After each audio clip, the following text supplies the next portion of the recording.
Bonjour à tout le monde, bienvenue à ce webinaire sur le sujet de la sclérose en plaques et sondage urinaire intermittent.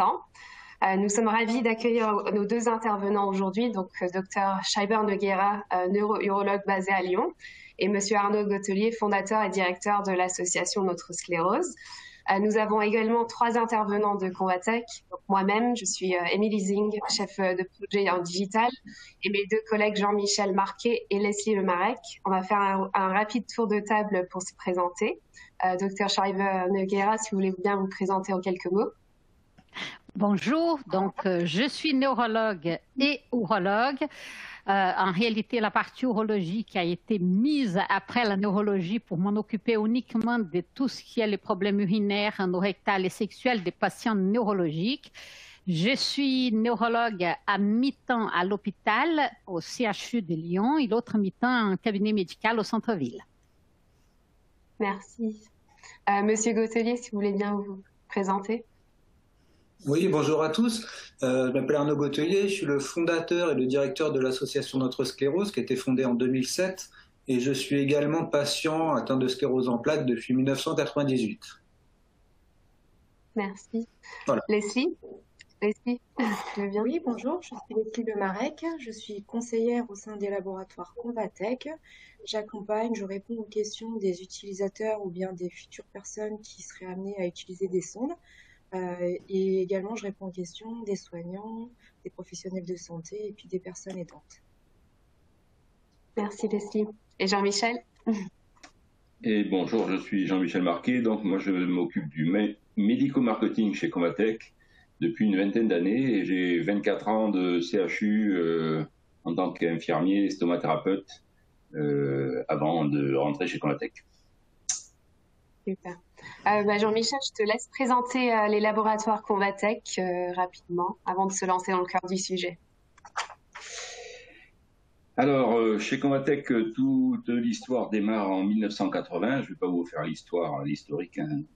Mais depuis 1980, Convatec fabrique des appareillages pour les personnes stomisées. C'est notre premier métier avec une découverte qui était et qui est toujours la pâte stomaadhésive, la gomme stomaadhésive, qui est un protecteur cutané qu'on va retrouver sur toute la gamme stomathérapie.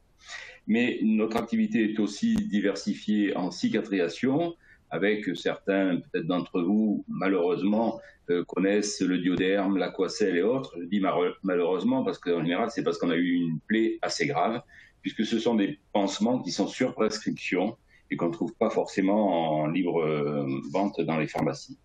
Ensuite, on a un domaine qui est la perfusion, avec un domaine très particulier, c'est tous les petits cathéters, les connexions qui permettent d'alimenter les pompes implantées qu'ont certains diabétiques, certaines personnes avec la maladie d'Alzheimer et autres pathologies, Parkinson et autres comme ça.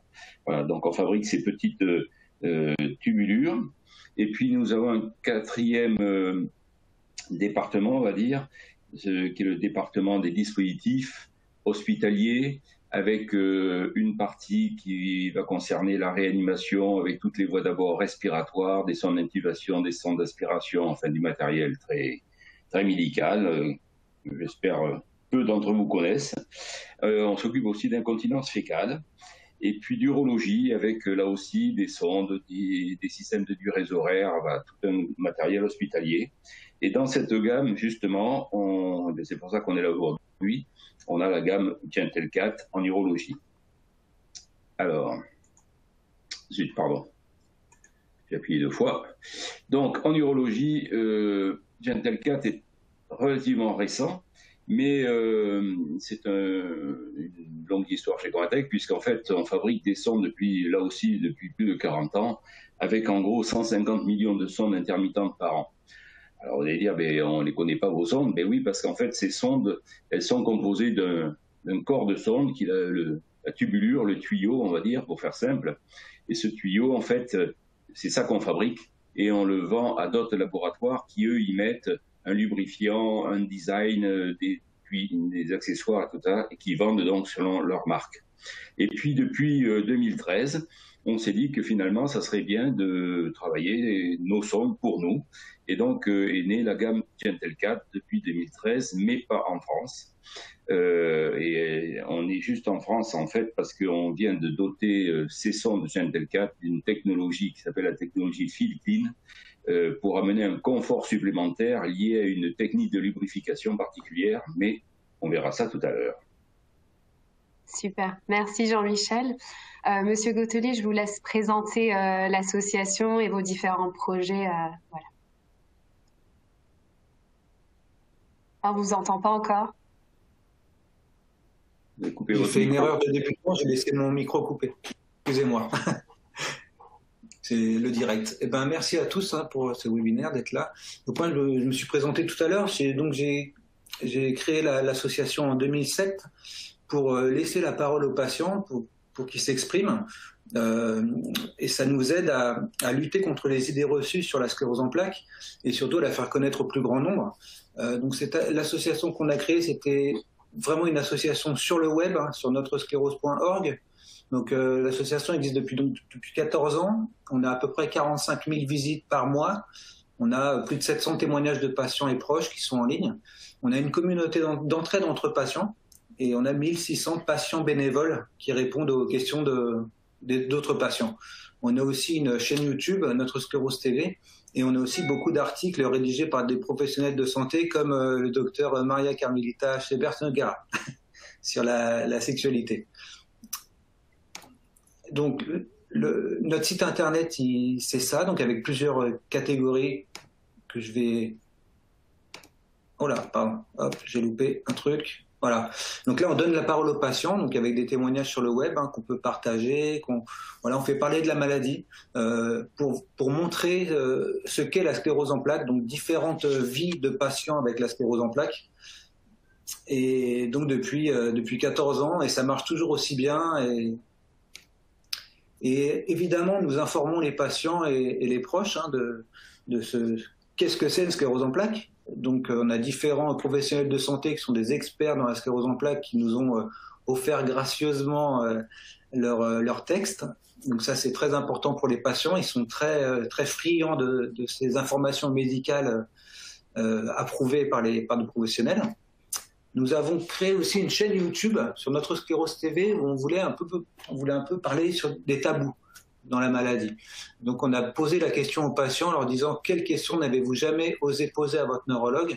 Et pour la première série de réponses, c'est le professeur David Laclos du CHU de Nantes qui s'est prêté au jeu et qui a répondu à des questions des patients. Et on va continuer cette série parce qu'on a toujours plein de questions de patients.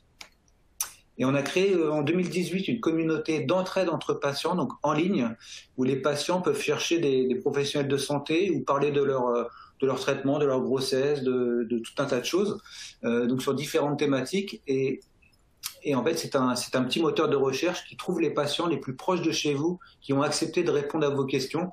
Donc ça, c'est vraiment de la messagerie privée, et c'est pas comme Facebook et autres sites Internet. Voilà, merci. Super. Parfait, de très beaux projets. En parlant de questions anonymes, j'ai oublié de mentionner tout au début que vous avez la possibilité, en cliquant sur le bouton violet, de poser vos questions sur le chat de manière anonyme tout au long du webinaire. Donc, n'hésitez pas. Donc, on va rentrer dans le cœur du sujet. Donc, la sclérose en plaques et le sondage urinaire intermittent. Quand, comment et pourquoi, avec Dr Scheiber-Noguera. Docteur, est-ce que vous pouvez nous expliquer, est-ce que la sclérose en plaques peut poser des problèmes urinaires et lesquels? On ne vous entend pas encore? Micro.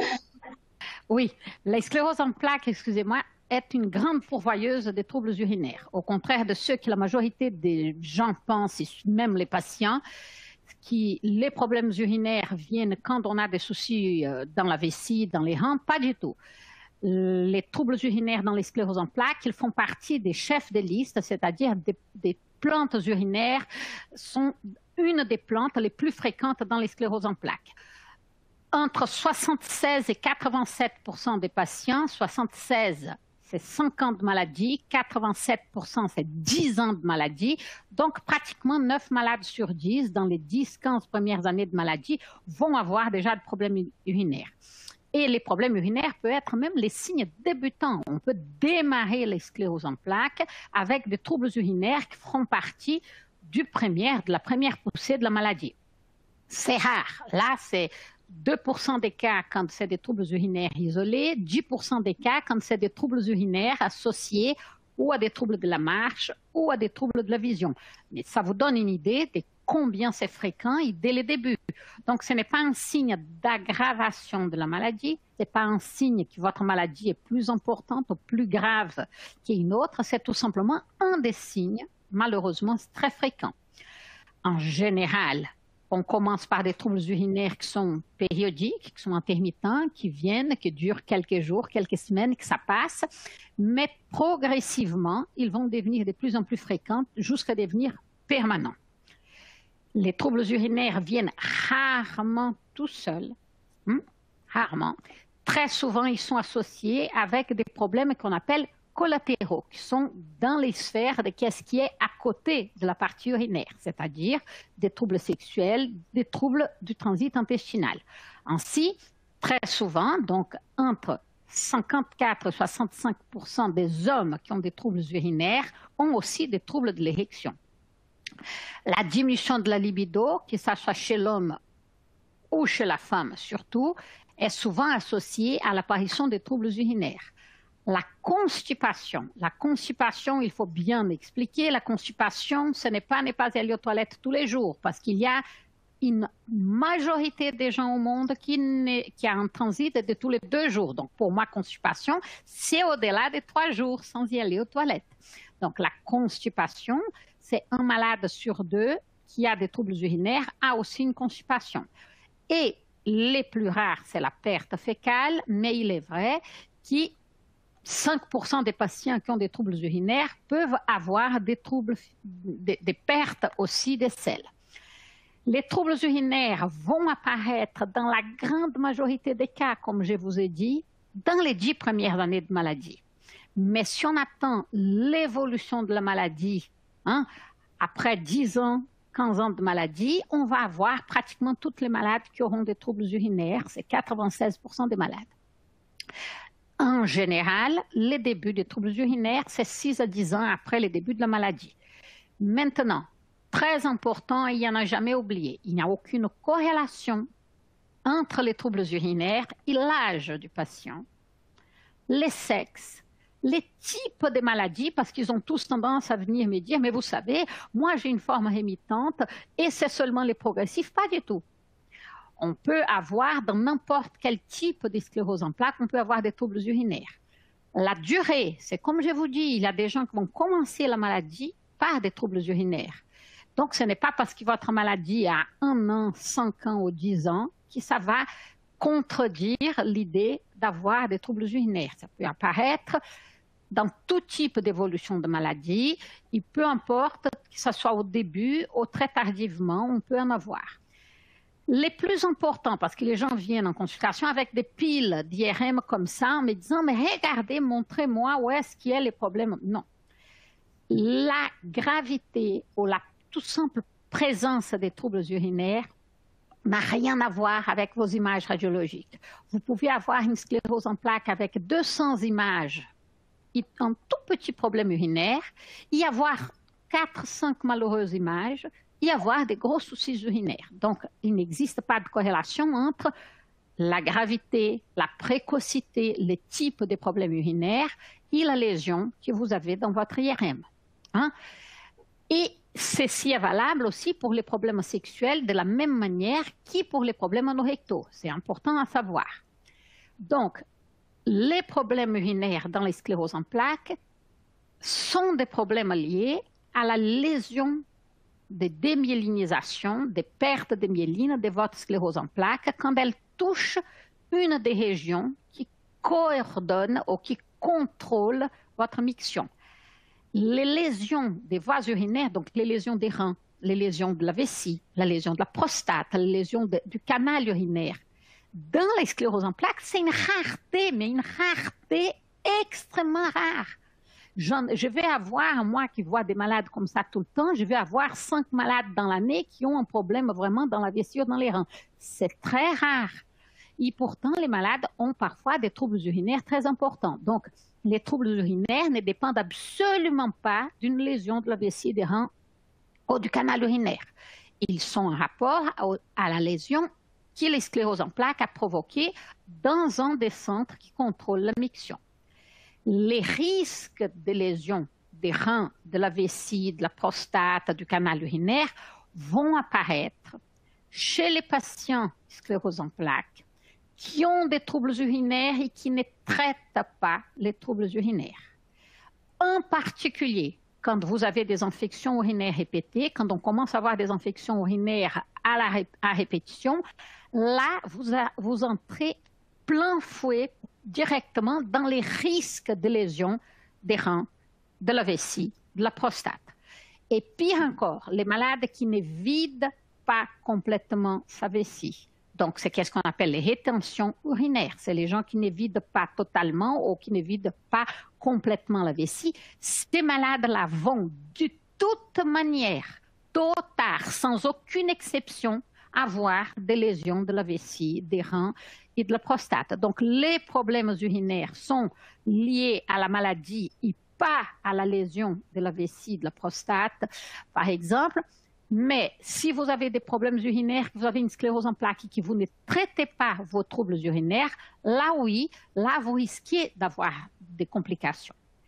On peut avoir un nombre incalculable de problèmes quand on a une sclérose en plaques. Les plus souvent, j'ai mis par ordre des fréquences, c'est ce qu'on appelle l'impériosité ou l'urgence, c'est-à-dire quand j'ai envie de faire pipi, j'ai 3 secondes, sinon les urines commencent à partir. Ça s'appelle l'impériosité. La dysurie, c'est juste le contraire. C'est la difficulté, ce n'est pas la douleur. On ne parle pas de douleur. On parle des difficultés. C'est j'ai envie de faire pipi, docteur, et quand j'arrive dans les toilettes, dans la tête, j'ai très envie, mais il n'y a rien qui sorte. Il faut que je chante, que je siffle, que je dise le mois de l'année à l'envers. Je peux vous donner une liste. Les malades sont des gens qui ont une créativité immense parce que chacun trouve une petite astuce. Je fais des mots croisés, j'appelle mes amis. Peu importe, c'est ça. Quand vous avez une difficulté à démarrer la miction et que vous avez une miction qui a du mal à commencer ou une miction qui commence facilement mais qui après, les jets urinaires étouffants, tout petits, comme un robinet que vous ouvrez doucement ou un jet urinaire qui vient par petite quantité. Ou les gens qui disent pour uriner, docteur, si je ne pousse pas, si je ne mets pas les mains contre le ventre pour pousser, si je ne force pas, je n'arrive pas à uriner. Toutes ces difficultés en neurologie, en neurologie, ça s'appelle une dysurie. La polyurie, c'est faire pipi trop souvent, les jours, polyurie diurne, ou la nuit. Et là, c'est très compliqué d'expliquer les gens une chose, parce que les gens viennent en consultation, parce que je me lève la nuit, docteur. Je vous rassure une chose. Le normal, c'est se lever une fois la nuit, surtout à partir d'un certain âge. Donc, les gens qui viennent parce qu'ils se lèvent une fois la nuit, ils sont dédouanés de prendre rendez-vous chez moi. Une fois la nuit, c'est tout à fait normal. Le problème, c'est quand vous allez au-delà de 2 à 3 fois la nuit et que vous avez bien réduit la quantité que vous buvez avant de coucher. Parce que si vous buvez 1 litre juste avant de coucher, si vous ne levez pas la nuit, c'est là que je vais m'inquiéter beaucoup, parce que ça veut dire que vos reins ou votre vessie ne fonctionnent pas. Donc, la nuit, normalement, on fait 1 pipi par nuit. La journée, si vous buvez normalement, boire normalement, ça veut dire 1,5 litre, tout liquide confondu par jour. On doit à peu près faire pipi à peu près tous les 3 heures. Une polyurie, c'est quand vous commencez à faire pipi toutes les demi-heures et que vous ne buvez pas tout le temps. La rétention urinaire, c'est l'incapacité de vider la vessie. Vous pouvez avoir ça d'une manière aiguë. Les gens qui ont eu ça savent combien c'est douloureux et difficile. Tout d'un coup, je ne pouvais pas uriner. La rétention urinaire la plus fréquente, c'est la rétention urinaire chronique qui c'est je peux faire pipi. Souvent, je fais pipi mal, mais je ne vide pas la vessie. Ça s'appelle la rétention urinaire. Les infections urinaires, tout le monde sait, c'est quand vous avez des germes qui vont proliférer dans la vessie et donner des signes cliniques. Une analyse d'urine qui montre des germes chez un patient qui va très bien, merci, ne s'appelle pas une infection urinaire. s'appelle une bactériurie, et ça ne se traite pas. Les problèmes principaux pour les malades, c'est les pertes d'urine. Je suis bien d'accord, je vous comprends, je sais parfaitement bien combien c'est terrible pour les quotidiens de ne pas contrôler ces urines, mais les risques pour la santé, c'est la rétention urinaire. Parce que la rétention urinaire va être une source d'infection urinaire et va provoquer des lésions de la vessie, des reins, de la prostate, des canaux urinaires. Donc, la rétention urinaire est le risque majeur et au contraire de ce que les gens pensent. Les plus mal vous urinez, les plus vous perdez vos urines, parce que quand les urines restent dans la vessie, tôt ou tard, elles sortent. Et donc, c'est ce qu'on appelle les pertes insensibles. Tout d'un coup, vous allez aux toilettes et vous remarquez que votre slip est déjà mouillé. C'est ça qui c'est les grands problèmes de la sclérose en plaques. Et pour ça, on a différents traitements, on a différentes possibilités qui dépendent du type de problème urinaire que vous avez. Vous avez des traitements par voie orale, des comprimés. Les résultats, c'est moyen, ça ne marche pas pour tout le monde. Hein. Souvent, ça dure quelques années et après ça part. Le but, c'est réduire les contractions de la vessie pour ne pas avoir de pertes. D'autres traitements, c'est pour ouvrir les sphincters pour pouvoir uriner plus facilement, les gens qui ont difficulté d'uriner. Ça, ce sont les traitements par voie orale. Il existe un traitement qui s'appelle les TENS, c'est la petite image que vous avez ici, qui c'est des électrodes qu'on va coller dans la peau au niveau de la cheville et qui envoient une stimulation calmante pour en général diminuer la sensation des besoins urgents, les fameuses impériosités que je vous ai parlé, les urgences. Ça marche à peu près à 40-50% des gens. Maintenant, quand on ne peut pas vider la vessie, on arrivera dans les sondages. On parlera plus tard, plus longuement, mais nous n'avons pas, ni en France, ni nulle part au monde, je veux vous informer pour que vous n'allez pas chercher ailleurs, nulle part au monde, nous avons des médicaments qui permettent une vessie qui est paralysée, qui ne fonctionne pas bien, de se vider. L'unique moyen, c'est les sondages. Il existe des traitements par les injections à l'intérieur de la vessie. La toxine botulinique, c'est l'injection de Botox. C'est pour réduire ces contractions désinhibées de la vessie qui provoquent les fuites urinaires, qui provoquent les urgences accompagnées des fuites. Ça, c'est les traitements par les injections intravésicales. Sinon, la dernière page de notre livre, les dernières tentatives de traitement, quand tout le reste a échappé, ce sont les traitements chirurgicaux. Il existe différents traitements chirurgicaux, l'agrandissement vésical, les dérivations, les briquets, qui c'est pour quand nous ne pouvons pas utiliser les autres traitements. D'accord? Merci, docteur, pour toute cette mise en place en fait des problèmes de la sclérose en plaques par rapport aux problèmes urinaires. Quelles solutions sont envisageables donc pour les patients qui rencontrent ces problèmes urinaires? Bon, ce que je dis avant, donc ça, vous allez avoir à nouveau les mêmes diapos, c'est pour que vous compreniez. Tous ces traitements qui existent ont des indications tout à fait précises. Les traitements par voie orale, il y a des médicaments qui nous allons utiliser par voie orale, qui sont pour réduire les contractions de la vessie. Quand on a une sclérose en plaques, l'anomalie la plus fréquente qu'il y a, c'est que vous perdez les contrôles de cette inhibition vésicale. Théoriquement, une vessie doit pouvoir se remplir, hein, et c'est seulement quand on a envie de faire pipi et qu'on se met en position pour uriner que la vessie se contracte pour vider. Quand vous avez une sclérose en plaques, votre vessie va avoir la même chose qu'ont vos jambes, qu'ont vos bras. Elle va être hyperréflexique, c'est-à-dire elle va se contracter comme ça et vous ne pouvez pas contrôler. C'est ça qui provoque les besoins pressants et les pertes d'urine. Certains médicaments par voie orale, le but c'est celui-là. Certains médicaments vont avoir une action différente. Pour faire pipi, la vessie se contracte.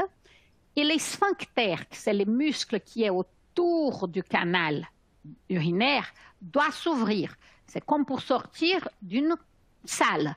il faut que vous avancez vers la porte, mais que je vous ouvre la porte pour que vous puissiez sortir. Pour faire pipi, c'est pareil.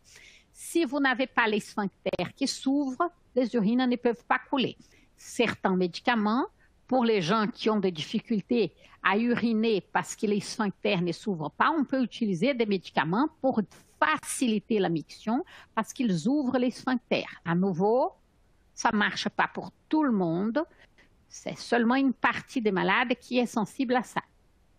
La neurostimulation, cette stimulation que je vous ai dit par électrode qu'on colle au niveau de la cheville, ça dépend du type de stimulation qu'on utilise. Elle peut calmer ces contractions de la vessie, donc cette sensation de besoin urgent, d'incapacité de contrôler les pertes d'urine, mais il peut avoir certains types de stimulation qu'on utilise avec les TENS, diminuer cette contracture du sphincter qui difficulte la miction. À nouveau, certains malades peuvent bénéficier parce qu'ils sont très sensibles à ça, d'autres non. Je répète, quand vous ne videz pas la vessie, par contre, l'unique solution quand vous avez une rétention urinaire, c'est de sonder. Quand on vous apprend vous-même à vous sonder, ça s'appelle un autosondage. Quand la personne n'est pas capable de sonder, elle doit demander à quelqu'un de sonder, une infirmière ou quelqu'un, ça s'appelle à ce moment-là un hétérosondage. Super. Est-ce que vous pouvez rentrer un peu plus dans le détail par rapport au sondage intermittent? De quoi il s'agit-il concrètement? Donc, le sondage intermittent a le but de vider la vessie. Pourquoi on va vider la vessie? Pour éviter les infections et pour éviter la détérioration, c'est-à-dire éviter qu'on abîme l'appareil urinaire. La rétention urinaire chronique, donc les gens qui tous les jours urinent sans vider la vessie complètement, vont avoir un risque de cette lésion dans la vessie des reins. Et quand vous avez des infections qui se répètent, il existe en plus un risque important d'aggraver votre maladie sclérose en plaques elle-même. Au contraire de ce que les gens pensent, les sondages intermittents, les autosondages, l'apprentissage des autosondages existe et est pratiqué en France et enseigné en France depuis plus de 40 ans maintenant. Les premiers apprentissages d'autosondage datent de 1972. Donc, vous faites bien les calculs, on est bien au-delà des 40 ans. Les sondages intermittents, par définition, c'est l'introduction d'une sonde dans la vessie par l'urètre, par les canaux urinaires, pour réaliser la vidange de la vessie, pour vider les urines qui sont dedans. Quand elle est faite par la personne elle-même, c'est l'autosondage. Quand elle est faite par une tierce personne, quelqu'un de la famille, un personnel soignant, infirmière et tout ça, c'est l'hétérosondage. Les autosondages sont essentiels pour assurer une vidange vésicale complète. Quand vous faites correctement un sondage, la vidange de la vessie est complète. Ce qui va permettre à la vessie de ne pas se distendre, parce que les plus une vessie est distendue, les plus elle garde d'urine, les plus elle bloque la filtration rénale, les plus vous abîmez les reins. Elle va éviter toutes les complications du haut appareil. Le haut appareil, c'est les reins. Donc, quand vous ne videz pas la vessie, pas seulement vous abîmez la vessie, comme vous progressivement vous empêchez les reins de fonctionner correctement et vous dilatez les reins. Et comme ça, les reins arrêtent de fonctionner. Quand vous faites des vidanges vésicales complètes, vous réduisez les risques d'infection urinaire d'une manière importante. Et il faut arrêter de dire que les sondages donnent des infections. Les sondages urinaires n'ont jamais donné d'infection. Si vous croyez que la caisse vous rembourse des sondes par gentillesse et par bonté, je vous assure que moi, je faisais partie de celles qui sont allées défendre les remboursements des sondes. L'unique chose qui a fait la Caisse accepter de rembourser vos sondes, vous savez les prix que ça coûte, c'est les jours où on a montré qu'on diminuait de 93% le nombre d'infections urinaires chez les malades diabétiques, chez les malades sclérose en plaques, chez les malades parkinsoniens et chez les paraplégiques. On réduit de 93% le nombre d'infections urinaires quand on se sonde. En plus, vous allez permettre une continence entre les sondages parce qu'on va diminuer les pertes urinaires quand on met en route les traitements. Indiscutablement, c'est une amélioration de la qualité de vie énorme pour les gens qui les font correctement parce que le nombre d'infections diminue, le nombre de fuites diminue. Ils ont à nouveau un intervalle intermictionnel entre les pupilles très grand, suffisant pour pouvoir aller faire des achats et vivre leur vie normalement. Donc, les sondages intermittents, comme je vous ai dit, existent depuis longtemps.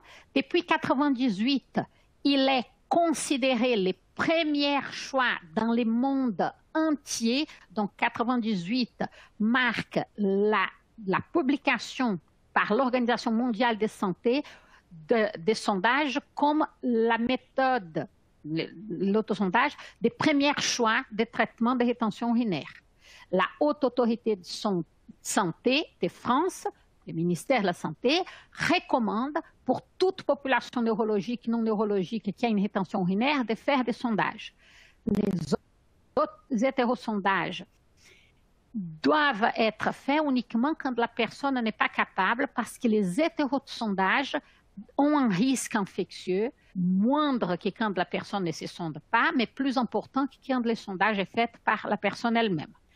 À l'hôpital, on est en train de se bagarrer depuis des années pour ne pas mettre des sondes à demeure. Dans mon hôpital, on ne met pas des sondes à demeure si le malade ne va pas être opéré ou quelque chose pareil. On demande aux infirmières de sonder régulièrement les malades, mais ne pas mettre des sondes à demeure. On va mettre une chose qui s'appelle un cystocat, c'est un cathéter qu'on met par la paroi abdominale. On pique dans la vessie, on met un cathéter dedans, uniquement quand on n'a pas d'autre choix, et ceci infecte moins que la sonde qu'on met par les bails qu'on laisse pendant des journées et des journées. La sonde à demeure, cette sonde qu'on met et qu'on garde avec une poche, il faut éviter tant que possible parce que les risques infectieux sont énormes. Il y a des complications dans les reins immenses qui sont provoquées par ces sondes. Ça doit être la ultime alternative à utiliser pour les malades. Mais alors justement, comment se passe le sondage? Il y a certainement un apprentissage pour manipuler les sondes. Et est-ce que justement, comme vous disiez à l'hôpital et en ville, est-ce que tout le personnel médical et paramédical est formé et peut faire l'éducation des patients? Bon, première chose, non, non et non. Il y a un personnel médical qui est formé à apprendre ce type de sondage. Toutes les infirmières en ville ne peuvent pas et ne doivent pas se lancer dans ça. Elles doivent être formées. L'apprentissage des sondages intermittents est nécessaire d'être fait par un professionnel de la santé qui est formé à la technique et aux orientations qu'on doit donner aux malades. On doit utiliser des sondes à usage unique. On ne réutilise pas des sondes. Les sondes sont à usage unique.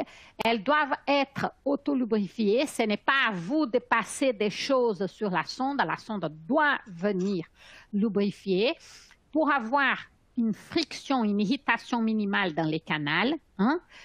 Elles peuvent être ou non avec une poche associée. Ça, on va adapter au malade, au handicap du malade, à l'utilisation des doigts, comment les malades, s'ils peuvent voir ou non. On doit adapter la sonde au handicap du patient. Donc, ça, c'est une des choses qu'il n'y a qu'un personnel habilité qui sait le faire. Il n'existe pas qu'une seule marque de sonde, il n'existe pas qu'un type de sonde.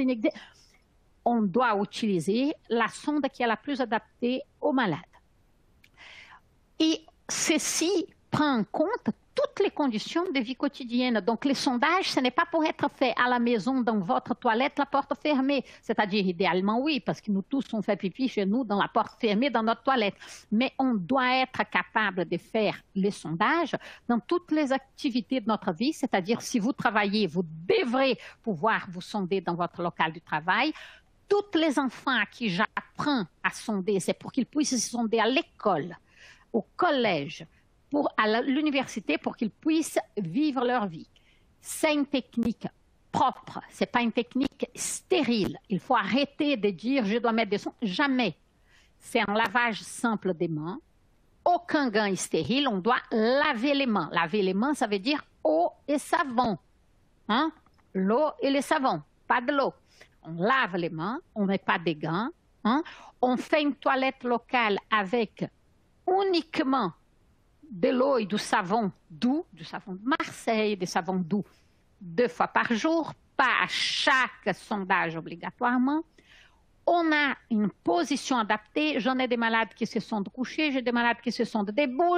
La majorité, Dieu merci, se sont assis dans leur toilette. Tout ça, c'est selon les handicaps du malade. C'est pour ça qu'on doit apprendre. Et il faut bien prendre en compte, avant de commencer à apprendre quelqu'un à se sonder, les degrés de compréhension du malade, s'il comprend vraiment tout ce qu'on dit, et si il accepte les consignes. Cette histoire d'apprendre un malade en lui expliquant qu'on ne peut pas se sonder moins de 4 fois par jour. Chez un malade qui vous dit « Oh, mais je ne vais pas faire tout ça », donc ne lancez pas les autosondages. Les malades qui va sonder 1 fois par jour, il va créer des infections absolument épouvantables. Un malade qui se sonde est un malade qui doit comprendre et accepter les consignes données et qui doit être surveillé, c'est-à-dire c'est un malade qui doit d'une manière ou d'une autre avoir une surveillante par les professionnels de santé qui connaissent la technique et qui lui ont appris et qui savent quoi orienter pour le suivi des sondages. C'est essentiel que les autosondages soient faits dans une démarche éducative. On apprend au malade, il doit comprendre. La réalisation d'autosondage est quelque chose qui doit être appris, que le malade doit apprendre avec quelqu'un qui sache lui expliquer et qui sache adapter à son handicap et qui puisse le suivre. On n'apprend pas à sonder quelqu'un et on lui fait partir et plus jamais on les voit. Les messages qu'on doit faire passer à nos malades, c'est que l'autosondage, ça fait partie de sa prise en charge, comme prendre ses médicaments. Quand vous avez une sclérose en plaques et qu'on vous prescrit, je ne sais pas, des injections, des comprimés, de l'obadiote, je sais quel médicament que vous avez, l'autosondage, c'est pareil. C'est un traitement qui doit être suivi tous les jours. Hein? Il faut savoir bien dire aux malades et expliquer que les complications des autosondages, c'est d'une rareté que vous ne pouvez pas imaginer. On publie des cas. Il y a à grosso modo 10 à 15 complications d'autosondage par année qui sont publiées dans le monde entier. Ça vous donne une idée. Les complications sont d'autant plus rares que si vous avez bien appris la technique et que la technique est adaptée à votre cas. Les complications des autosondages sont surtout moins importantes, moins fréquentes qu'une sonde à des mœurs, des hétérosondages, au pire encore, garder la rétention urinaire en continu. Les matériels, il existe plein. Différents modèles de sondes sont commercialisés. Dieu merci, il y a suffisamment de modèles pour qu'on puisse aider les patients à trouver et à choisir. On va prioriser les sondes très lubrifiées. Des sondes isolées, donc chaque sonde c'est un sondage et ses poubelles. Hein. On peut utiliser les sondes simples ou avec réservoir, les sondes avec une poche. Pour certains malades, c'est extrêmement utile, surtout quand il a des difficultés de déplacement et qu'il préfère se sonder assis, par exemple, sur sa chaise roulante. Il y a une quantité de packaging que vous ne pouvez pas imaginer. Il a des sondes béquillées, pas béquillées, des sondes qui ça ouvre comme ça, comme ça, comme ça. Donc, on peut se permettre d'utiliser une sonde que chacun puisse trouver une facilité d'utilisation selon les choix de la sonde doit être fait par les malades et le personnel médical qui lui apprendra l'autosondage. Super, justement à propos des sondes, Jean-Michel, est-ce que tu veux bien présenter les sondes urinaires intermittentes que commercialise et fabrique Convatec, s'il te plaît? Oui, alors bien sûr. Donc tout à l'heure, je vous parlais de la technologie FeelClean. L'idée, c'est effectivement de développer le confort, puisque effectivement la lutte contre l'infection, comme a dit le docteur, plus on se sonde et moins on a d'infection. Ce qu'on peut améliorer encore, c'est le confort du sondage lors de l'introduction et lors du retrait. Et ça, c'est lié à une lubrification. Donc nous avons une lubrification qui est un petit peu novatrice, enfin qui est carrément novatrice, qui est différente. Et je vais vous expliquer un petit peu ce qui se passe. Une sonde traditionnelle, c'est comme j'ai dit tout à l'heure, un tube en matériaux plastiques, on va dire, je ne vais pas du tout simplifier à l'extrême, mais c'est un petit peu ça. Et puis la plupart du temps, dessus, on a un revêtement qu'on va rajouter, donc qui va être glissant, ou qui avec de l'eau ou quoi que ce soit va devenir glissant. Le problème, c'est qu'il est posé sur le corps de la sonde et que quand on le touche, déjà on en a sur les doigts, et que souvent en le faisant rentrer, notamment chez les hommes, cheminer le long de l'urètre, il y a un petit peu de lubrifiant qui s'en va, ça risque de frotter, ainsi de suite. Et puis une autre chose qu'on nous a souvent dit, c'est qu'une fois qu'on a fini d'éliminer l'urine, au retrait, on sent une petite sensation de tiraillement. Cette sensation, elle est liée essentiellement à des phénomènes qui permettent un produit qui fixe en fait les substances lubrifiantes sur la sonde. C'est donc des adhésifs, du PVP et tout un tas de produits de ce style. Donc, ce n'est pas des produits qui sont dangereux, c'est simplement des produits qui collent un petit peu, et c'est pour ça que des fois, la sonde peut coller. Alors, la technologie Filkin, elle a déjà un intérêt, c'est que dès que la sonde est mouillée, elle est utilisable, il n'y a pas de temps d'attente, ça c'est quand même un confort, quand on se sonde 5, 6 fois, 7 fois dans la journée, hein, plus ça va vite, mieux c'est. Dans la mesure où il n'y a pas de revêtement sur l'extérieur de la sonde, il n'y a pas de résidus collants qui restent dans l'urètre, et il n'y a pas de phénomène de collage de la sonde à l'urètre, et comme il n'y a que de l'eau pour déclencher le processus de lubrification, il n'y a que de l'eau éventuellement qui peut rester un petit peu dans l'urètre, mais de l'eau, c'est totalement anodin. À l'inverse, effectivement, les sondes traditionnelles, on va dire, ont un revêtement hydrophile qu'il faut attendre un petit peu. Il peut y avoir des phénomènes de collage et à l'intérieur du méa, il peut rester des résidus qui peuvent être désagréables ou sur les doigts ou autre. Notre gamme, pour faire très vite, parce que le timing passe, c'est les solutions en Gentle 4. Il y a deux solutions, vous voyez, des sondes compactes et des sondes dites standards. Les sondes standards, elles s'appellent Gentle 4 Glide. Donc, c'est des sondes qui sont livrées avec, bien sûr, un emballage. À l'intérieur, il y a un petit sachet d'eau qu'on va rompre avant d'ouvrir l'emballage. Et le fait que l'eau touche la sonde, ça va permettre à la sonde de devenir lubrifiée. Et donc, on va sortir la sonde de suite et on va pouvoir se sonder.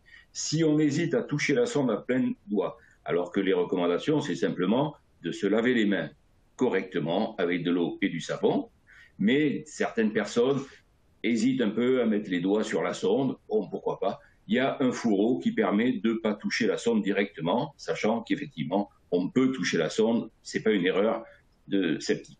Et puis, on a une deuxième gamme. Alors, sur cette gamme, excusez-moi, je reviens juste en arrière. Sur cette gamme, il y a des sondes femmes et des sondes hommes, et les sondes hommes sont droites ou béquillées, selon la configuration, bien sûr, du parcours de l'urètre. Et puis, dans la gamme Gentle 4 Air, on retrouve bien sûr la même technologie, puisqu'il y a toujours cette technologie de lubrification sur ce sonde. Vous voyez ici, il y a une espèce d'aspect un peu bizarre, c'est parce qu'il y a une gaine, en fait, sur la sonde, qui évite, là aussi, on peut la prendre à pleine main, on peut la poser, ainsi de suite. La sonde est toujours protégée, donc ça renforce un petit peu l'hygiène, sachant qu'une fois de plus, l'hygiène, c'est déjà le lavage des mains et le lavage local, comme l'a dit le docteur, 2 fois par jour, avec des produits sains, de l'eau, du savon, voilà. Et cette gaine, en fait, elle est rétractile, et on va voir sur la diapo suivante qu'elle va remonter, permettre le sondage tranquillement. Et ensuite, ce qui est intéressant aussi pour cette sonde, et j'aurais fini là-dessus, c'est qu'il y a un étui, et cet étui est entièrement étanche. Alors d'abord, la sonde, elle est dans l'étui, et quand on la sort, il y a un système très astucieux qui la mouille, donc elle sort, elle est déjà prête, il n'y a pas besoin de la tremper ou quoi que ce soit, évidemment. Et quand on a fait le sondage, comme des fois il peut rester un peu d'urine dedans ou quoi que ce soit, on peut remettre la sonde dans l'étui, cet étui va se refermer correctement et être totalement étanche. Donc dans un sac à main, plutôt qu'on est au restaurant, maintenant ils sont ouverts, on a été sondé, on ne va pas jeter la sonde dans la poubelle du restaurant parce que c'est gênant ou bon voilà. Et donc on remet ça dans l'étui, on referme l'étui et on peut amener l'étui à la maison pour le jeter sans avoir de risque d'odeur, de souillure voilà. Mais surtout, la technologie Filkin, ce qu'on recherche, c'est d'améliorer votre confort de vie lors de l'insertion et lors du retrait, sur le long terme. Voilà ce que je voulais dire sur la technologie Filkin. Super, merci Jean-Michel. Docteur Shaiba Nogueira, juste pour savoir qui est-ce qui peut vraiment assurer le suivi des patients et qui est apte à donner des conseils aux patients qui utilisent des sondes urinaires intermittentes. Bon, c'est qu'est-ce qui... J'ai dit, c'est un personnel qui est formé. Il existe une formation en neuro-urologique, c'est exactement prévu pour ça. Toute personne sous autosondage doit avoir une surveillance annuelle de l'échographie urinaire, du bilan sanguin avec ce qu'on appelle la clairance de la créatinine, c'est-à-dire du fonctionnement rénal. Donc, tout le monde qui se sonde doit, tous les ans, avoir une échographie, y avoir son bilan sanguin. Et voir à ces moments-là la personne responsable, les services responsables de neuro-urologie, qui dans tous les grands centres en France existent, mais qu'il est vrai que dans les petits hôpitaux et dans la campagne, il n'y a pas. Mais comme on voit les gens une fois par an, il faut que les gens s'astreignent à comprendre qu'une fois par année, il faut qu'ils voient un spécialiste dans son problème et pas les médecins traitants qui ne pourra pas assurer le suivi des autosondages. En aucun cas, ça doit faire ça. Pourquoi? Parce que le suivi, ce n'est pas seulement regarder l'échographie, le bilan sanguin. C'est savoir qu'un malade qui est sous autosondage, sous hétérosondage, peu importe, il va faire une chose qui s'appelle une bactériurie asymptomatique. La bactériurie, c'est le suivant. Une fois que les malades se sondent, on pense qu'il faut faire des analyses d'urine tout le temps. Et ça, c'est notre plaie. Je ne sais pas quoi faire parce que j'ai écrit des lettres, j'ai écrit des papiers, j'ai téléphoné à des médecins, ça ne sert à rien. Les malades va chez un médecin quelconque ailleurs, va voir l'infirmière du coin qui dit « Vous vous sondez, il faut faire des analyses d'urine tout le temps. » Une analyse d'urine chez quelqu'un qui se sonde et qui a une vessie neurologique va donner une chose qui s'appelle une bactériurie. La bactériurie, c'est la présence des germes, qui sont des germes de colonisation normale dans les canaux urinaires et dans la vessie, et qui ne sont en aucun cas des infections urinaires. Et à notre grand désespoir, nos malades qui sont sous autosondage, encore maintenant, ont régulièrement des traitements antibiotiques qui n'ont aucun intérêt et qui ne doivent pas exister parce qu'ils sont suivis par des gens qui ne savent pas faire la différence entre une bactériurie asymptomatique et une infection urinaire. On ne fait jamais des analyses urinaires si on ne sent rien. Et les bandelettes urinaires chez quelqu'un qui se sonde, elles sont toujours fausses. Toujours. Ce n'est pas de temps en temps. Toujours. Donc, on ne fait d'analyse d'urine que quand on sent quelque chose. Et quand on a un sondage en cours et qu'on fait une analyse d'urine, qu'est-ce qu'on doit faire en même temps? On doit augmenter un demi-litre d'eau dans son ingestion hydrique. Donc, si vous buvez 1,5 litre par jour, il va falloir pendant 48 heures boire 2 litres par jour. Il va falloir comprendre que jamais un malade qui se sonde peut avoir les fameux traitements que toutes les bonnes femmes adorent. Les monoryl, docteur, c'est une seule sachet. Oh, les monoflossette, c'est 2 comprimés. Ça, on ne peut jamais quand on se sonde, quand on a une vessie neurologique. Si on a une infection urinaire, il faut faire une analyse d'urine et faire un traitement d'au minimum 5 jours. Donc ça, c'est un service spécialisé de neuro-urologie. Comprendre que quand on est sous autosondage et vous allez dans un service spécialisé, on va vous apprendre les conseils que je donne ici pour ceux qui malheureusement n'ont pas accès. La chose la plus importante, c'est vider régulièrement et complètement la vessie. C'est la régularité, ce n'est pas la stérilité. Si vous avez les mains propres, si localement c'est propre et que vous videz votre vessie tous les 4 heures, vous n'allez pas faire d'infection parce qu'en 4 heures, vous ne pouvez pas remplir une vessie de germes. Maintenant, quand vous sondez tous les 8 heures, oui, en 8 heures, vous colonisez une vessie entière de germes. Donc, les sondages, c'est au minimum 4 fois par jour et ça, c'est le minimum possible à accepter. On ne peut jamais laisser la vessie se remplir au-delà de 400 millilitres. Donc, si vous buvez beaucoup, si vous êtes potomane, parce qu'en France, la majorité de la population est potomane, elle boit 3 litres par jour. Dans le reste du monde, ça s'appelle la potomanie. On boit 3 litres par jour, ce n'est pas 5 sondages, ce n'est pas 4 sondages, c'est 8. Parce qu'on ne peut pas avoir plus de 400 millilitres dans la vessie. il faut être sûr que vous avez vidé la vessie complètement. Donc, il faut quelqu'un qui vous apprenne les petites techniques de quand on introduit la sonde. Avant d'enlever la sonde, on n'enlève jamais la sonde comme ça.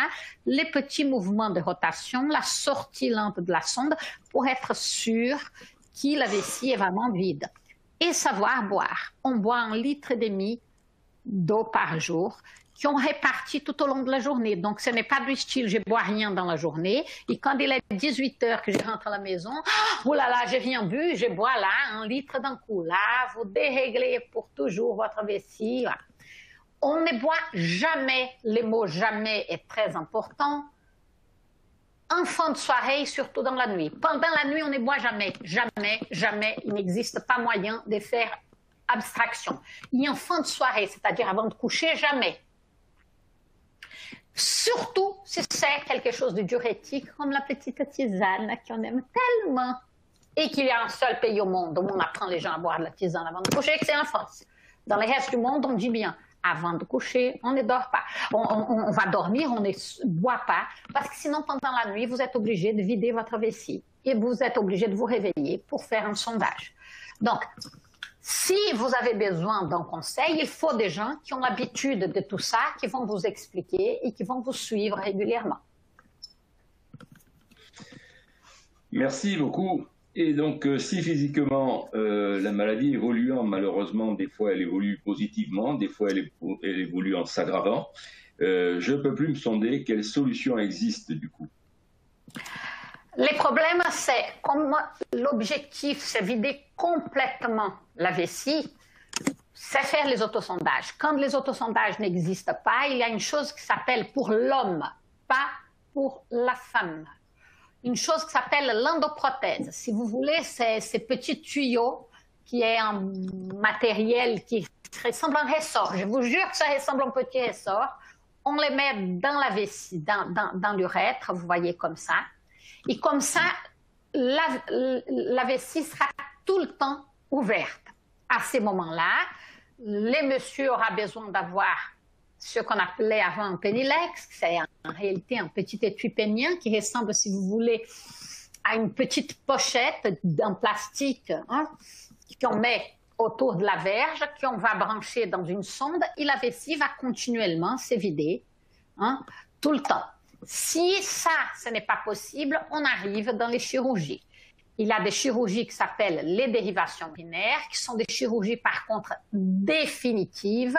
Une fois qu'on a fait une dérivation, c'est fait pour toujours. La dérivation continente, qui a un nom qui s'appelle Mitrofanov, c'est le nom du chirurgien qui l'a créé, c'est on va faire un petit orifice qui sera au niveau du nombril, parce qu'à ce moment-là, ça facilite les sondages. Parce qu'on voit les nombrils, parce qu'on est, c'est beaucoup plus simple d'introduire la sonde par les nombrils. C'est une chose qu'on fait surtout chez les enfants. C'est pour ça que l'image ici, c'est surtout d'un enfant, parce que les enfants qui sont nés avec des vessies neurologiques ont besoin de ça. On va sonder par la vessie. La dérivation non continente, cette dérivation continente s'appelle continente parce qu'une fois que vous enlevez la sonde, cet orifice se ferme automatiquement, donc il n'y a aucune goutte d'urine qui part, donc vous êtes continent, mais il faut sonder régulièrement. La dérivation non continente, c'est une chirurgie où on va brancher directement votre urétère dans un orifice qui sera fait dans la paroi abdominale et on va utiliser des poches, quand on parlait au début des poches d'ystomie, on va mettre des poches comme ça collées à la vessie et les urines vont entrer là-dedans et vous videz cette poche régulièrement et point final. Mais c'est des solutions définitives parce que c'est des solutions chirurgicales que nous allons utiliser uniquement quand les sondages ne seront plus possibles. Merci de votre attention, en espérant que vous avez compris. Et maintenant, à vous de poser des questions. Super, merci docteur pour cette présentation très complète. En fait, vous avez déjà répondu à pas mal de questions qui ont été posées au fur et à mesure de la conférence, donc c'est parfait. On va peut-être déborder de 5 minutes, juste pour vous prévenir qu'on est un petit peu à court de temps, mais on vous rassure qu'on pourra répondre par email aux questions qui ont été posées dans le chat. On a reçu quelques questions en amont qui ont été envoyées par email à l'association Notre Sclérose. Donc, on va répondre à ces questions-là. Une question qu'on a reçue, c'était comment faire pour aider les personnes à franchir ce cap difficile, donc utilisation des sondes urinaires pour sondage intermittent. Et je vais laisser la parole à Leslie pour parler un peu des solutions qui sont proposées par Convatec via le service Mi+.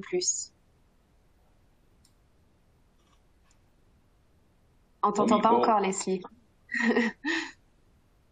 Merci. Alors, au sein des laboratoires Convatec, il existe un service qui s'appelle le service Mi+, où en fait, donc en tant que conseillère, je suis là avec d'autres infirmières conseils et conseillères pour accompagner en fait les utilisateurs de sondes ou leurs proches ou les professionnels de santé dans le quotidien. Par exemple, si vous posez des questions concernant le sondage, on est là pour répondre à vos interrogations. Donc, on a donc un service de conseil, mais aussi de soutien. Parfois, certaines personnes expriment le besoin de se confier. On est là pour vous écouter. Et puis on est aussi là pour vos proches aidants. Donc vous pouvez nous contacter en fait par un numéro vert qui est gratuit. Vous pouvez aussi nous contacter par email ou par courrier. On essaiera en général de vous répondre sous 24 heures. On vous propose un accompagnement donc à travers différents types d'outils. Donc au niveau du digital, en fait, nous avons un site internet dédié. Vous pouvez y accéder à partir de www.gentlecat.fr. À partir de là, en fait, vous avez accès à un blog où vous pouvez en fait lire en fait des expériences d'utilisateurs qui vont vous partager leurs idées, leurs conseils, leurs astuces pour mieux vivre au quotidien. Vous avez aussi une foire aux questions. Sans doute que vous vous posez des questions et que vous n'osez pas poser aux professionnels de santé, donc vous pourrez peut-être trouver réponse sur ce site-là. Et puis il y a des histoires d'utilisateurs auxquelles que vous pourrez peut-être vous identifier. Vous pourrez également adhérer à nos services gratuits, donc ce sont le service Mi+. Vous serez accompagné dès le départ par une conseillère. Et on propose donc aux utilisateurs de sondes différents outils pour faciliter votre quotidien. Nous avons par exemple des trousses pour ranger discrètement les sondes pour les femmes ou des petits sacs à dos pour les messieurs, pour les sondes qui sont un peu plus longues. Pour faciliter le temps de sondage, on a aussi des miroirs grossissants qui peuvent s'attacher ou à la cuisse ou à la lunette des WC. Éventuellement, donc pour les personnes qui se sondent déjà, donc qui ont une prescription médicale, il est possible d'obtenir des échantillons de la marque Convatec qui sont alors accompagnés donc de brochures donc livrées utilisateurs avec des schémas pour bien vous montrer le mode d'emploi. Si vous avez aussi besoin d'aide, en plus de nos explications, nous au téléphone, vous avez la possibilité donc sur ce site internet de créer en fait un tutoriel vidéo sur mesure. Vous allez dire si vous êtes par exemple un homme ou une femme, si vous vous sondez debout ou assis. Donc vous allez faire votre choix et après vous allez pouvoir lancer la vidéo et la télécharger pour pouvoir la visualiser étape par étape ultérieurement si vous le souhaitez. Super. Merci Leslie. Il y a une petite question dans le chat. Est-ce que le service est réservé qu'aux personnes qui utilisent des produits de chez Convatec ? Non, du tout. En fait, on est vraiment en service à toutes les personnes qui utilisent des sondes, donc peu importe la marque, il n'y a aucun problème, vous pouvez nous contacter. Super, merci. Il y a aussi les différents projets qui sont de l'association. Vous pouvez nous en faire part, s'il vous plaît, Monsieur Gautelier ? Oui, je vais aller vite. Hein. Nos projets à venir. Ouais, c'est pour ça. Non, mais nous, on va continuer à faire témoigner les patients parce qu'on reçoit des témoignages sans arrêt, donc on continue à les diffuser. On va aussi continuer à avoir des articles de professionnels de santé pour informer les patients. On va continuer notre chaîne notre chaîne YouTube, notre Sclérose TV, avec les questions que les patients n'osent pas oser à leur neurologue. On va essayer de trouver d'autres personnes pour y répondre. Et on va aussi faire notre podcast, notre Sclérose podcast, donc des focus de témoignages pour des gens qui ont envie de s'exprimer et pas trop écrire. Et surtout, ça c'est une avant-première, au mois de décembre, donc fin d'année, on va proposer une application smartphone destinée aux nouveaux diagnostiqués afin de leur montrer ce que peut être un parcours de soins d'une personne atteinte de sclérose en plaques. Voilà. Super, merci. De très beaux projets. Il y avait une petite question concernant le nom de la chaîne YouTube. Ah oui, le nom de la chaîne, c'est Notre Sclérose TV. Donc, si vous tapez ça dans YouTube, vous trouverez. Merci. Parfait. On va prendre 5 minutes juste pour répondre aux questions plus d'ordre médical. On a reçu pas mal de questions dans le chat, donc on va vous répondre par email. Vous pouvez également, on va vous laisser les coordonnées pour nous contacter à la fin. Donc, quelques questions plus destination de Dr Shaibon Nogueira. Vous les avez déjà un peu abordées. Donc, en fait, je pense que la première question a déjà été abordée par rapport au nettoyage. Mais par rapport à la mise en place de l'autosondage, est-ce que les personnes peuvent commencer avec un soin par jour pour se familiariser avec le geste de l'autosondage? Comment ça se passe? Non, jamais. Un sondage par jour, vous augmentez les risques d'infection d'une manière dramatique. Dramatique. C'est pire encore que ne pas sonder. Où on commence les sondages correctement 4 fois par jour, ou quand vous vous sondez les matins, vous videz la vessie et que le sondage suivant, c'est 24 heures après, vous avez eu le temps de proliférer en exponentiel de 147 fois le nombre de germes qu'il y avait avant. Donc, c'est non. D'accord. Super. Par rapport au risque infectieux, il y a pas mal de questions dans le chat. Vous avez bien expliqué au début que le sondage urinaire intermittent n'est pas lié aux infections. Il y a une question d'une personne qui a une sclérose en plaques depuis 15 ans qui s'autosonde et qui cumule des infections urinaires à répétition, qui reçoit des injections de Botox. Qu'est-ce qu'il faut qu'il fasse pour réduire ces infections? La première chose, c'est savoir s'il a une infection ou des bactériuries asymptomatiques. Parce que si c'est le dossier que je suis en train de penser, il n'a pas d'infection. Il a des analyses d'urine qui sont faites systématiquement et qui montrent une leucocyturie très basse qui prouve bien que ce n'est pas une infection, mais qu'il y a des traitements comme s'il avait une infection. Donc, j'en ai ça toutes les semaines. Toutes les semaines, pas plus tard que ce matin, j'ai une malade qui est venue avec 5 examens d'urine en disant « Mais vous voyez, Madame Chaibert, depuis que je me sonde, j'ai des infections tout le temps, mon médecin m'a dit. » Il n'avait pas une seule infection. Tout était ce que j'appelais, que j'explique comme bactériurie asymptomatique, c'est-à-dire des gens qui font des analyses d'urine systématiquement, dès qu'ils ont « Ah, j'ai un petit mal ici » ou quand je me sondais, j'ai l'impression que ça, ce n'est pas une infection urinaire. Une infection urinaire chez quelqu'un qui se sonde, il va avoir de la fièvre, il va avoir des douleurs abdominales ou des douleurs au sondage très importantes au-delà de 2 jours de suite. Donc là, en France actuellement, on n'est pas différent du reste du monde. Et quand vous voulez voir des résultats, on peut vous donner des résultats parce que la neuro-urologie, c'est une des rares spécialités où nous avons un comité pour chaque pays. En Angleterre, il y en a un, en Italie, il y en a un, en Allemagne, il y en a un, et ainsi de suite, où on sait exactement. Et en France, on n'est pas mieux qu'ailleurs, on est même pire qu'ailleurs, parce que les gens ne vont jamais chez leur spécialiste montrer le résultat d'analyse d'urine et expliquer. Ils s'arrangent avec les médecins du coin. Ils sont traités comme infection urinaire quand ils n'ont pas d'infection urinaire. Ah, mais j'ai fait une analyse d'urine. Mais une analyse d'urine n'est pas une infection urinaire. Une infection urinaire, c'est un truc plus compliqué. Et c'est pour ça qu'il faut que ce soit les spécialistes du service qui regardent les résultats et qui vous examinent pour savoir si c'est une infection ou pas. D'accord. Super, merci pour cette explication très claire. On va prendre une dernière question et les autres questions, on va vous répondre par email selon le genre de questions. Donc, on va prendre contact avec vous directement, donc vous inquiétez pas. Et de toute façon, le webinaire sera disponible en replay par la suite par email. Donc, la dernière question, est-ce qu'un jour, je pourrais arrêter de me sonder? Non.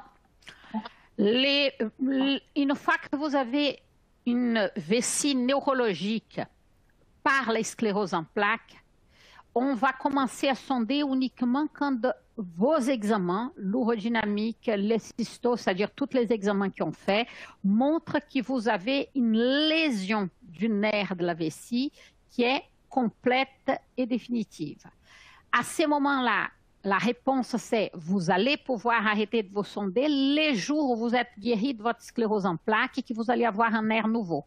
Si votre nerf... Et donc ça c'est valable pour les scléroses en plaques. Pour certaines autres maladies, on peut parfois arrêter de se sonder parce qu'il existe une cicatrisation et le nerf le nerf de la vessie va fonctionner à nouveau. Si votre nerf de la vessie a été complètement démyélinisé par les scléroses en plaques, vous n'allez pouvoir arrêté de vous sonder que les jours où vous allez rémyéliniser ce nerf complètement, c'est-à-dire les jours où vous allez guérir de votre maladie. Super, merci. C'est la fin du webinaire. On aimerait bien remercier nos deux intervenants aujourd'hui, Dr Shaban Nogueira et Monsieur Gottelier, pour votre intervention.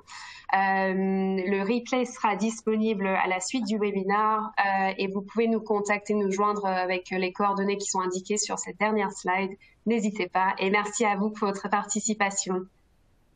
Et aussi, j'ai oublié, petit point, mais pensez à bien compléter la petite évaluation qui est disponible sur la plateforme. Voilà, merci. Merci à tous. Merci.